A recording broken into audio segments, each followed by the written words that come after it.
भूर्भुवः स्वः तत्सवितुर्वरेण्यं भर्गो देवस्य धीमहि धियो यो नः प्रचोदयात्।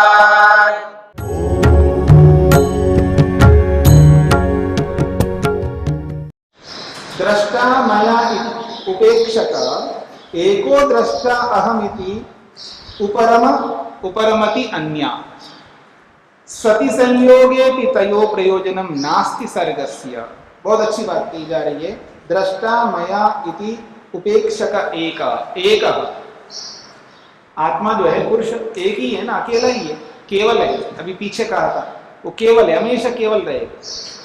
याद रखना, साथ कोई नहीं जाएगा और साथ कोई नहीं आएगा। अकेला को आना है, अकेले को जाना है, तो एक है। और उपेक्षा का, प्रकृति का उपेक्षा कर रहा है क्योंकि उसको बोध हो गया जो सुख नहीं दे सकता, जो सुख नहीं दे सकता तो उसके प्रति उपेक्षा होगी या क्या होगी? उपेक्षा ही तो होगी। जब मेरे को पता आप मेरे को दुख देने वाले, मैं आपको गले थोड़ा लगाऊंगा, हाँ बहुत अच्छे हो, आइए आइए, आप तो दुख देने वाले हो, तो उपेक्षक बन जाता, आपसे दूर रहूंगा, इसका यह अभिप्राय। तो प्रकृति हमेशा दुख देने वाली है, सुख नहीं दे सकती। अर्थात मेरे को जैसा सुख चाहिए वैसा सुख नहीं दे सकती, इसका यह अभिप्राय है। जैसा सुख चाहिए, जैसी तृप्ति चाहिए, जैसा संतोष चाहिए, जैसी निर्भरता मेरे को चाहिए, वो प्रकृति नहीं दे सकती। इसलिए उपेक्षक, वो एक है, उपेक्षक है। दृष्टा मया, प्रकृति क्या सोचती है? प्रकृति दृष्टा मया, मया का मतलब है मेरे द्वारा।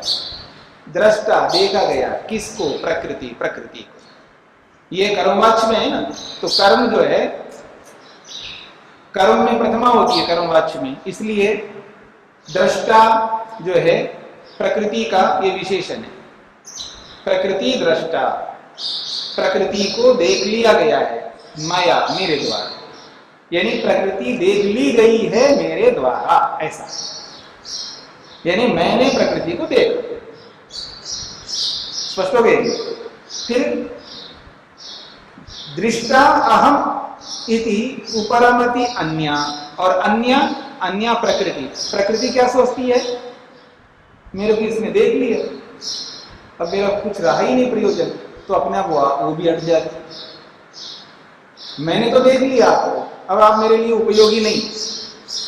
आत्मा यानी पुरुष ये देख लेता है प्रकृति को कि ये मेरे उपयोगी के नहीं, उसने देख लिया, समझ लिया, तो देख करके उपरक्त हो गया, हट गया प्रकृति से। और प्रकृति क्या समझ रही है? दृष्टा अहम इति उपरमति अन्या, अन्या प्रकृति, अन्या कहते हैं प्रकृति। तो प्रकृति भी क्या करती है? अनेन पुरुषेण दृष्टा अहम, इस पुरुष के द्वारा मुझको देख लिया गया है, मान करके प्रकृति भी निवृत्त हो जाती है। सती संयोगे भी, किसी कारण से संयोग रहता भी है, क्योंकि संयोग तो रहेगा ना। देख तो लिया मैंने अपने शरीर को, और शरीर भी अनुभव कर रहा है एक प्रकार से, इसने देख लिया। ये कहने की भाषा है या? क्योंकि जड़ वस्तु नॉन लिविंग थिंग कोई ऐसा नहीं समझती, ये तो कहने की भाषा है, क्योंकि कविता है एक प्रकार से। हाँ, अलंकार है ना, तो अलंकार के रूप में बताया जा रहा है। ये तो वो है ना, व्यंजना है। ये क्या है? ये व्यंजना, व्यंजना के रूप में बोला जा रहा है। सती संयोग भी, अगर संयोग भी हो गया तो तयो प्रयोजनम नास्ति सर्गस्य, इनका प्रयोजन ही नहीं। जब जिसने प्रयोजन पूरा कर लिया, संयोग रहता भी है तो रहने तो कोई बात नहीं। अर्थात इस बात को समझ लीजिए, एक योगी है जिसने तत्वों का अभ्यास कर लिया है और अपने आप को पहचान लिया, इस पूरे ब्रह्मांड को पहचान लिया, और जो कर्म करना था उसने कर लिया। मतलब जो कर्म करो, जो निष्काम कर्म करना था उसने कर लिया। अब पाप कर्मों को अब तो हाथ नहीं लगाता, पुण्य कर्मों में मन नहीं लगता, बस निष्काम कर्म करता है। योगी की बात करता है। पाप कर्मों को तो छूता नहीं है, पुण्य कर्मों में मन नहीं लगता उसका, अर्थात पुण्य कर्म उसको चाहिए नहीं है, तो क्या करेगा? निष्काम कर्म करेगा। तो निष्काम कर्म कर लिया, तत्व ज्ञान को प्राप्त कर लिया, ठीक है, जो करना है तो सबको कर लिया। अब उसके लिए शरीर तो कोई मतलब ही नहीं है, फिर भी शरीर में रहता है। क्यों रहता है? क्योंकि ये शरीर पिछले जन्म के कर्मों के फल स्वरूप है। अब जब तक ये फल रहेगा तब तक तो रहना पड़ेगा इसमें। समझ में आ रहा है? जो सांख्य में आपने पढ़ा है ना, वो भी बात अगली कारिका में बताएंगे। तो कहते हैं सति संयोगे भी तयो सति संयोगे अपि, उन दोनों का यानी प्रकृति का और पुरुष इन दोनों का मान लो संयोग है भी तो नास्ति सर्गस्य प्रयोजन, उसके लिए सर्ग का कोई प्रयोजन नहीं। इस सृष्टि भले रह रही है तो उसके लिए सृष्टि का कोई प्रयोजन नहीं बचा। मतलब सृष्टि का होना ना होना उसके लिए एक जैसा ही, जिसने अपने प्रयोजन को पूरा किया उसकी बात कही जा रही है। ठीक है जी, आगे बढ़िए। सम्यक ज्ञान अधिगमा धर्मादीना अकारण प्राप्तो तिष्ठति संस्कारवशात चक्र भ्रमिवत धृत शरीर। उसी बात को स्पष्ट कर दिया। कहते हैं चक्र भ्रमिवत धृत शरीर। फिर ये शरीर क्यों रह रहा है हमारा कौन? योगी का, जिसने प्रयोजन को तो पूरा कर लिया, प्राप्तम प्रापणीयम की स्थिति में आ चुका है। जो पाना था सो पा लिया, जो करना था उसे कर लिया, सब कुछ कर लिया, अब कोई प्रयोजन ही नहीं रहा। फिर भी क्यों रह रहा है शरीर में? तो कहते हैं चक्र भ्रमिवत धृत शरीर। जैसे कुम्हार जो है ना घड़े बनाता है, ठीक है, देखा होगा ना आपने, तो चक्र होता है, हाँ, मिट्टी होती है, सब साधन होते हैं, मिट्टी उसके ऊपर लगी हुई है और उसको बना रहा होता है और घुमाता है उसको पानी से करके घड़ा बनाने के लिए से वो करके फिर उसको घुमा घुमा करके छोड़ दिया। कोई बात नहीं, विकल्प में क्यों जाते? प्रक्रिया तो वही है ना, प्रक्रिया तो वही है ना। तो अब घुमा करके छोड़ दिया उसको, और छोड़ दिया तो फिर रुक जाना चाहिए उसको। फिर क्यों घूम रहा है वो चक्र? घुमाते समय तो आप घुमा रहे इसलिए घूम रहा है चक्र, अब घुमाना छोड़ दिया तो फिर क्यों घूम रहा है वो? ठीक है, क्यों घूम रहा है? रुकना चाहिए ना उसको, बताओ। हाँ, तो उसमें आपने जो शक्ति दी है ना, जिसको आप वेग बोल रहे हो, वो जो आपने शक्ति दी है, वो शक्ति जब तक रहेगी तब तक तो घूमेगा ना, इसलिए वो घूम रहा है। ठीक इसी प्रकार ये जो शरीर है, प्रयोजन तो पूरा हो गया, फिर भी शरीर रह रहा है, तो जो वेग मिला हुआ है ना शरीर के लिए, मतलब आपका धर्माधर्म पिछले जन्म के जो धर्माधर्म है, वो धर्माधर्म के कारण से ये शरीर है। तो इस शरीर का कारण वो धर्माधर्म है। जब तक वो धर्माधर्म रहेगा तब तक शरीर रहेगा, वो धर्माधर्म समाप्त होते शरीर भी समाप्त हो जाएगा, इसलिए शरीर रहता है, ये कहना चाह रहे। तो कहते हैं सम्यक ज्ञान अधिगमा, जिसने सम्यक ज्ञान को प्राप्त कर लिया, यानी विवेक को प्राप्त कर लिया, और जो करना था सब कर लिया।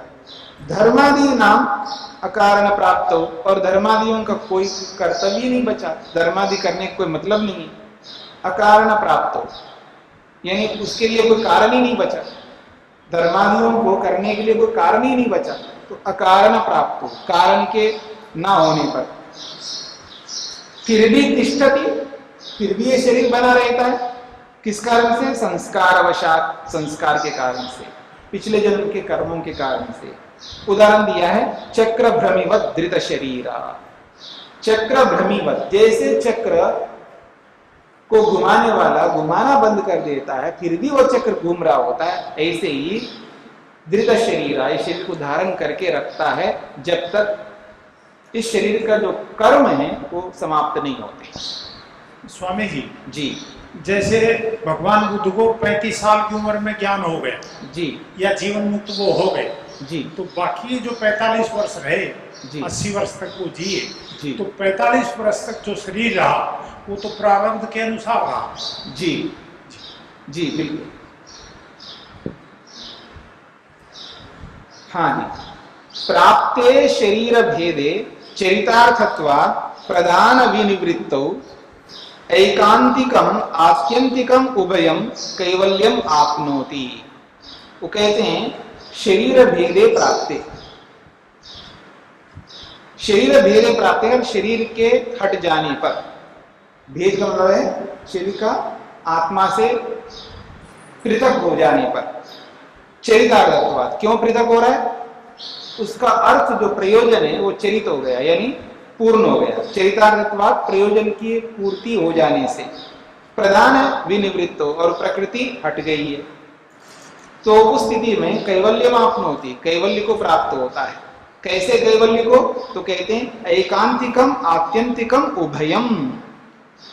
एकांतिकम आत्यंतिकम, एकांतिकम मतलब निश्चित रूप से, और अवश्यम भावी है। एकांतिकम का मतलब है निश्चित रूप से अवश्यम भावी, और आत्यंतिकम का मतलब है अविनाशी। तो इन दोनों स्वरूपों वाला, यानी अवश्यम भावी मिलने वाले, अविनाशी लंबे काल तक रहने वाला ये जो कैवल्य है, उस कैवल्य को प्राप्त कर लेता। बात पकड़ में आ रही? प्राप्ते शरीर भेदे, शरीर के पृथक हो जाने पर, चरितार्थत्वात्, चरितार्थ होने के कारण से शरीर के पृथक हो जाने पर प्रधान विनिवृत्तो, प्रकृति अब हट जाएगी क्योंकि प्रयोजन ही पूरा हो गया।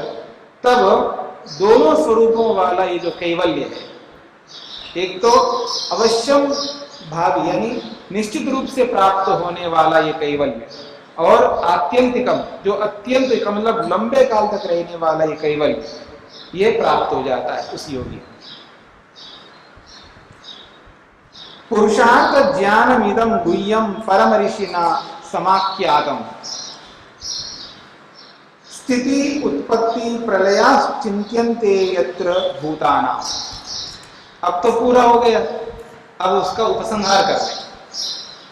कहते हैं परम ऋषिना समाख्यातम, परम ऋषि महर्षि कपिल ने समाख्यातम सम्यक रूपेण व्याख्यातम, समाख्यातम, आख्यातम का मतलब व्याख्या की है, और समाख्यातम सम्यक रूपेण आख्यातम, अच्छी प्रकार से उन्होंने इसकी व्याख्या की सांख्य शास्त्र की। पुरुषार्थ ज्ञानमिदम, और यह पुरुषार्थ का ज्ञान है, पुरुष के प्रयोजन को पूरा कराने वाला ये ज्ञान है सांख्य शास्त्र। पुरुषार्थ ज्ञानमिदम शास्त्र, शास्त्र का ये विशेषण है। तो कहते हैं पुरुष का जो प्रयोजन है, भोग और अपवर्ग रूपी प्रयोजन को पूरा कराने वाला ये जो शास्त्र है, कैसा है? गुह्यम, बहुत गुह्य है। गुह्य समझते हैं? गोपनीय है, गुह्यम गोपनीय। भूतानां, ये जो संसार में पंचमहाभूतों से बना हुआ जो भी संसार है, भूतों का ये जो संसार है, ये कैसा है? स्थिति, बना हुआ है संसार स्थिति के रूप में, और उत्पत्ति, जब नहीं था संसार तो उत्पन्न होता था, तो इसकी उत्पत्ति के बारे में, इसकी स्थिति के बारे में, और प्रलय, इसके प्रलय के बारे में। तो उत्पत्ति स्थिति प्रलय के बारे में चिंत्यन्ते, हम सब लोग विचार करते हैं, इसकी उत्पत्ति क्यों हुई है, इसकी स्थिति क्यों बनी, यानी क्यों बना हुआ है संसार, सृष्टि बनी क्यों हुई है, निरंतर बनी हुई है ना सृष्टि, तो क्यों स्थित है संसार, क्यों विद्यमान है, इसकी विद्यमानता के बारे में, इसकी उत्पत्ति के बारे में, और एक दिन जब आता है तो ये प्रलय के रूप में चला जाता है, यानी अपने कारण में विलीन होता है। इन तीनों के बारे में चिंत्यन्ते, इस शास्त्र को पढ़ने वाले विचार करते हैं। स्पष्ट हो गए? एतत् पवित्रम अग्र्यम मुनि आसुरये अनुकंपया प्रददौ आसुरमपि आसुरीरपि पंचशिखाय तेन च बहुधा कृतं तंत्रम। वो कहते हैं एतत् पवित्रम, ये जो सांख्य शास्त्र है ये पवित्र करने वाला शास्त्र है, इसलिए पवित्र है। किसको पवित्र करने वाला है? शरीर को भी पवित्र करने वाला शास्त्र है। अगर इस शास्त्र को विवेक विवेक पूर्ण होकर के पढ़ेगा कोई व्यक्ति, केवल इंफॉर्मेशन के रूप में नहीं, विवेक से युक्त होकर के पढ़ेगा तो शरीर को भी पवित्र करेगा ये शास्त्र, इंद्रियों को भी पवित्र करेगा, मन को भी पवित्र करेगा, बुद्धि को भी पवित्र करेगा। आत्मा तो पवित्र है ही, इनकी पवित्रता से आत्मा की पवित्रता मानी जाती, तो इसलिए एतत् पवित्रम शास्त्रम। और अग्रियम, अग्रियम का मतलब है श्रेष्ठम, श्रेष्ठ शास्त्र है, उत्कृष्ट शास्त्र है। और मुनि, कपिल मुनि ने सबसे पहले किसी को ये शास्त्र दिया है, तो वो कौन है? आसुरये, आसुरी नामक जो ऋषि हुए हैं, उनको अनुकंपया, बहुत बड़ी कृपा से उनको प्रददो, दे दिया। यानी इस शास्त्र को सर्वप्रथम आसुरी नामक ऋषि को उन्होंने दे दिया। देखिए नाम कैसा है, आसुरी। आसुरी, आसु कहते हैं प्राणों को, आसु कहते हैं प्राणों को, जो प्राणों को जानने वाले वो आसुरी होता है। बहुत बड़ी बात है। मेरे को किसी ने एक बार कहा था प्राणाचार्य, मैं समझ नहीं पाया कि मेरे को प्राणाचार्य क्यों बोल, बल्कि मेरे को ऐसा लगा था कि मेरा अपमान कर रहा है ये व्यक्ति, ठीक है। तब इतना ज्ञान नहीं था, शुरू शुरू की बात है। तो किसी ने मेरे को कहा ये प्राणाचार्य, जैसे संबोधन करते हैं हमारे बीच में प्राणाचार्य, तो ये प्राणाचार्य बोल रहे, मेरे को व्याकरणाचार्य बोलते तो फिर बात समझ में आती है, दर्शनाचार्य बोले तो समझ में आती है, निरुक्ताचार्य बोले तो ये प्राणाचार्य क्यों बोल रहे, ठीक है। तो जब मैं आयुर्वेद, वैसे तो आयुर्वेद पढ़ चुका था, लेकिन हर शास्त्र को पढ़ करके भी शास्त्र की हर बात को उपस्थित रखना बहुत मुश्किल होता है ना, कोई कोई बात समझ में नहीं आती है। फिर बाद में मेरा टटोला आयुर्वेद को पता चला, जो प्राण को समझने वाला आचार्य होता है वो प्राणाचार्य होता है, यानी वैद्य जो प्राणों को समझता है। उसका काम क्या है? प्राणों का, आप प्राण प्रतिष्ठा करवाते रहते हो ना पंडितों को बुला करके, प्राण प्रतिष्ठा, वो क्या प्राण प्रतिष्ठा कराएगा? उसको अपने प्राणों का भरोसा नहीं है, ठीक है, अपने प्राणों का भरोसा नहीं, वो भी भगवान के प्राण प्रतिष्ठा करेगा। अगर प्राण प्रतिष्ठा करवाना ही है तो किसी वैद्य को बुलाओ ना, किसी डॉक्टर को बुलाओ, ठीक है। तो तब मेरे को समझ में आएगा ये कि प्राणाचार्य कौन बोल रहे हैं।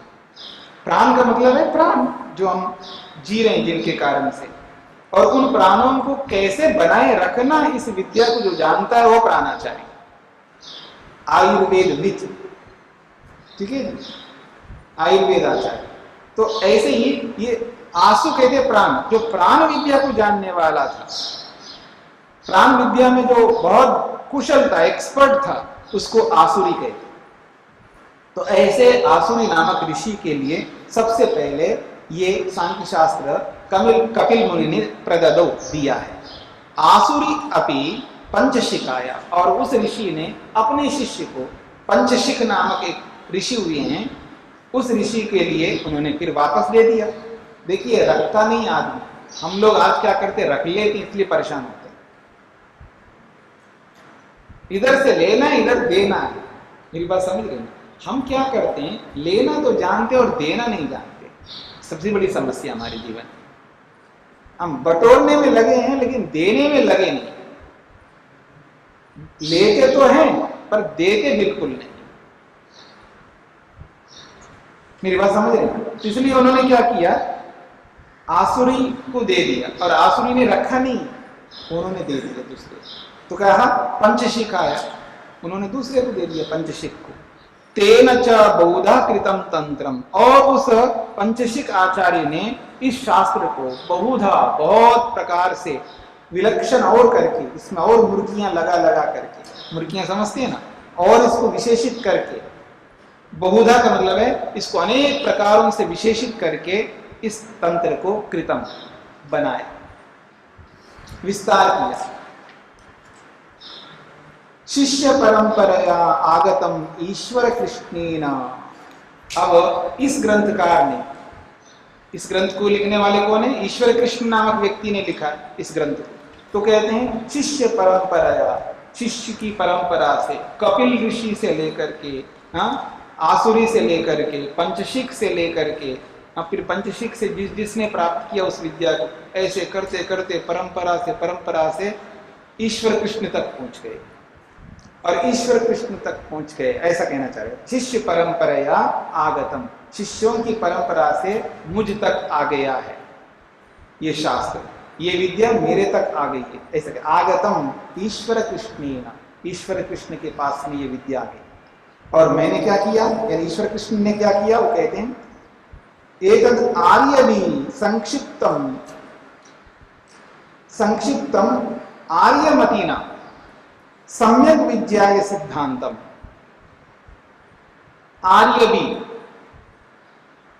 आर्यवी का मतलब है श्रेष्ठ सिद्धांतों के साथ। कैसा प्राप्त हुआ मेरे को, तो श्रेष्ठ, आर्य कहते हैं श्रेष्ठ को, तो श्रेष्ठ सिद्धांतों के माध्यम से मैंने इसको जाना है। संक्षिप्तम आर्यमतीना, और मैं भी श्रेष्ठ बुद्धि से इसको संक्षेप कर।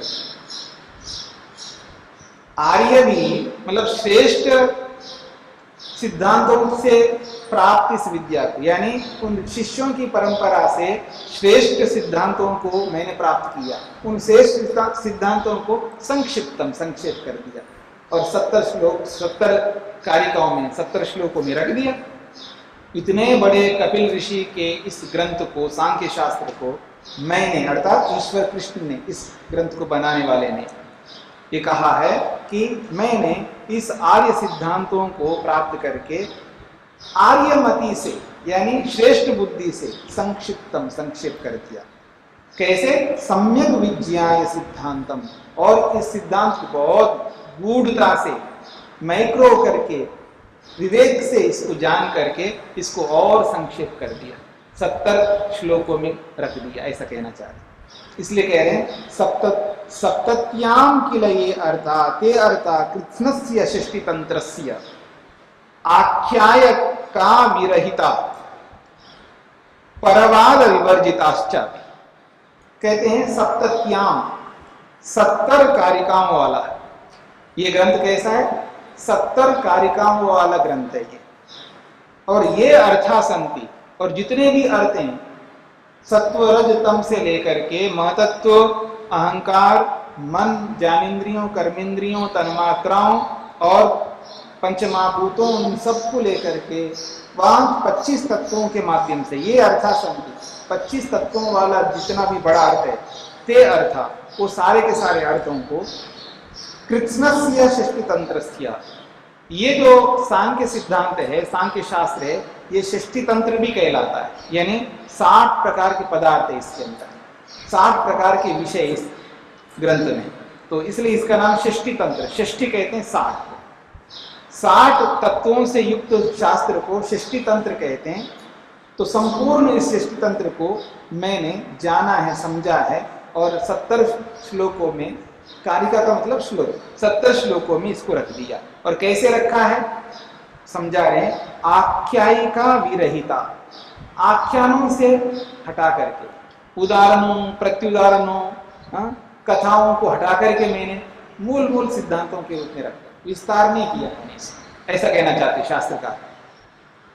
आख्यायिका कहते हैं उदाहरण, प्रत्युदाहरण, ठीक है ना, कथाएं, किस्से, कहानियां बना करके, कई बार बहुत कुछ नमक मिर्च लगा करके आदमी तिल को ताड़ बना करके रख देता है ना, ऐसा मैंने नहीं किया, ये कहना चाहते।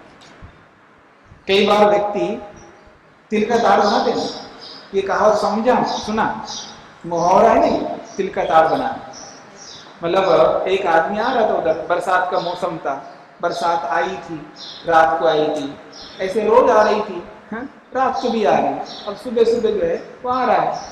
जैसे आजकल लोग निकलते हैं ना, घरों से निकल के पार्कों में जाते हैं, घूमते आ रहा था, तो एक सांप देख लिया उसने, क्योंकि बरसात के मौसम में निकलते हैं सांप, जमीन में छुपे रहते, बरसात आए तो बाहर निकलते हैं।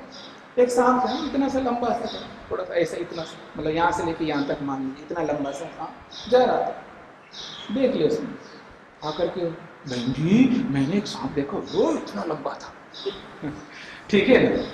अब तिल का ताड़ बना दिया उसने, मेरी बात समझ रहे ना।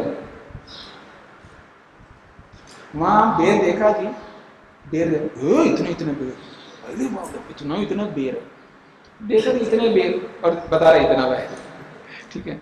वहां अमृत देखा, हे भगवान, एक एक अमृत इतना इतना है, तो थोड़ा बड़े बड़े दिख रहे होंगे, इतने इतने दिख रहे होंगे, और हे इतने इतने बड़े बड़े अमृत देखा है, ठीक है। मतलब तिल का ताड़ बनाना का मतलब ये होता है। तो मैंने ऐसा कुछ नहीं किया इसमें, किस्से कहानियां कथाएं ऐसा कुछ नहीं, सब हटा दिया। संक्षेप से आख्यायिका विरहिता, कथा कथानक कथाएं सबको हटा करके, और परवाद विवर्जिताश्च, एक और विशेष बात है, दूसरों के मतों का कोई खंडन मंडन कुछ नहीं किया। दूसरे क्या समझते हैं क्या कहते हैं उन सबको मैंने कुछ नहीं किया, दूसरे का कोई खंडन नहीं किया, मैं अपनी बात रखा, ऐसा कहना चाहिए। बहुत अच्छी बात है ना ये। कुछ लोग क्या कहते हैं, बस खंडन करते रहते, कहे वो ऐसा है वो ऐसा है। तू कैसा है, आप अपने बारे में बोल, तो वो ऐसा वो ऐसा वो, अरे क्यों बता रहे हो उनके बारे में, आप अपनी बात करो ना, अपनी बात में सारी बात आ जाएंगी ना, आप अपनी बात रखो, ये मुख्य बात होती है। अपनी बात रखना अच्छी बात होती है, दूसरों की बात करते रहे तो वो ऐसा है वो ऐसा है, आप अपनी बात रखो। तो ये कहना चाहते हैं परवाद विवर्जिता, दूसरे के जितने भी सिद्धांत है, वाद है, मत है, उन सबको मैंने त्याग कर दिया, छोड़ दिया। वो क्या मानते हैं वो मानते होंगे, मैं तो ऐसा मानता, बस अपनी बात रख दिया। इसलिए संक्षेप से 70 कारिकाओं में, श्लोकों में पूरे सांख्य सिद्धांतों को रख दिया, जिसमें 60 पदार्थ है। थोड़ा सा रखिएगा, अभी संक्षेप से कुछ बातें करते हैं। तो वो 60 क्या है समझ लीजिएगा। 50 तो आपने समझ रखा है, 50 तो समझ रखा है ना, क्या 5 विपर्य, ठीक है ना, और 9 तुष्टियां, और 8 सिद्धियां, और 27 अशक्तियां। कितने हो गए? 5 विपर्य, फिर गिनो ना, गणित कमजोर लगता है। 5 विपर्य है, ठीक है ना, मिथ्या ज्ञान आदि 5 विपर्य, और 8 सिद्धियां हैं, और 9 तुष्टियां हैं 22, और 27 28, हाँ 28 है, 28 अशक्तियां हैं। 50 हो गया, 50 तो आपने जान लिया, और 10 समझना है आपको, 10 और सिद्धांत समझना, तो तब जाकर के 50 और 10 60 हो जाएंगे। तो 60 तत्वों वाला ये शास्त्र है ना, तो 50 तो आपने समझ रखा है, अब 10 समझ लो। नीचे देखिएगा, सबसे नीचे हिंदी में प्रधान की सिद्धि, प्रकृति की सिद्धि करना, ये एक विषय है, ठीक है ना। और प्रधान की एकत्व, प्रकृति एक है, अनेक नहीं है, 2 सिद्धांत हो गए। और पुरुष के लिए प्रधान की भोग और अपवर्ग की साधनता, तथा प्रधान की संपूर्ण जगत की मूल कारणता। मतलब प्रकृति क्यों है? पुरुष के लिए वो भोग और अपवर्ग करवाती है प्रकृति, तो भोग अपवर्ग करवाना उसका प्रयोजन है। तो ये तीसरी बात हो गई। और पुरुष और प्रधान का भेद, प्रकृति अलग है और पुरुष अलग है, उसका भेद 4 हो गए। 5वीं बात है प्रधान आदि की पुरुषार्थता तथा भोग्यता। इसकी पुरुषार्थता क्या है, किसको पुरुषार्थता कहोगे, किसको भोग्य कहोगे, यानी भोग किसको कहोगे और अपवर्ग किसको कहोगे, इस बात को भी बताया। पुरुषों की तथा बुद्धि आदि की अनेकता एवं उनका परस्पर में साधर्म्य और वैधर्म्य, ठीक है। पुरुष अलग है और बुद्धि अलग है, दोनों अलग अलग है, तो अलग अलग होते दोनों में समानता क्या है और दोनों में भिन्नता क्या है, इसको भी समझाया है। फिर मोक्ष, पुरुष और प्रकृति का वियोग क्या है। मोक्ष का मतलब वियोग है ना, शरीर से छूटना है, तो मोक्ष क्या है इसको भी समझाया, और बंधन क्या है इसको भी समझाया। स्थूल और सूक्ष्म पदार्थों की स्थिति, इसके बारे में भी समझाया। स्थूल पदार्थ कैसे होते हैं, सूक्ष्म पदार्थ कैसे होते हैं, इसको भी समझाया। बताया था ना, कोई सूक्ष्म है दिखाई नहीं दे रहा है, तो क्यों नहीं दिखाई दे रहा, उसके बहुत सारे कारण बताए थे। और पुरुष की अकर्तृता, पुरुष करता नहीं है। तो ये 10 मूलभूत सिद्धांत है सांख्य शास्त्र के। इन मूलभूत सिद्धांतों के साथ में वो 50 बातें वो भी है। इस तरह का 60 तत्व, 60 विषय इस शास्त्र में है, इसलिए इसका नाम है षष्ठी तंत्र। 60 पदार्थों वाला तंत्र, तंत्र कहते हैं शास्त्र को, 60 पदार्थों को बताने वाला शास्त्र को षष्ठी तंत्र कहते हैं। ये शांतिरंतर अंतरिक्षं शांति पृथिवी शांतिरापः शांतिरोषधयः शांतिः वनस्पतयः शांतिर्विश्वे देवा शांतिर्ब्रह्म शांति सर्वं शांति शांतिरेव शांति क्षमा शांतिरेधि ओम शांति शांति शांति